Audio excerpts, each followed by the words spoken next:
नमस्कार, सत्यदर्शन न्यूज मध्ये आपले स्वागत आहे. मी पायल शहा. एक नजर टाकूया आजच्या ठळक घडामोडीवर. काँग्रेसच्या पाठिंब्यानं तामिळनाडूत टीव्हीकेचा सत्ता स्थापनेसाठी दावा. देशातील 5 राज्यांच्या विधानसभा निवडणुकांचे निकाल जाहीर झाल्यानंतर तामिळनाडूच्या राजकारणात सत्ता स्थापनेच्या हालचालींना वेग आलाय.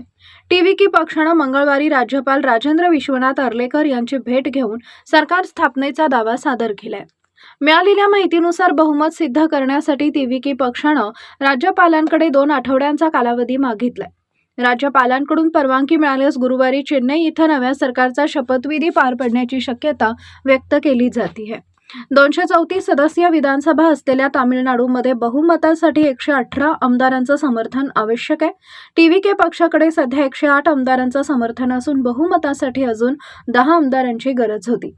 या पार्श्वभूमीवर काँग्रेसनं टीव्हीके पक्षाला पाठिंबा दर्शवत सत्ता स्थापनेसाठी निर्णायक भूमिका घेतली आहे. दरम्यान टीव्हीके पक्षाचे अध्यक्ष विजय यांनी काँग्रेसकडे पत्र लिहून पाठिंबा मागितला होता.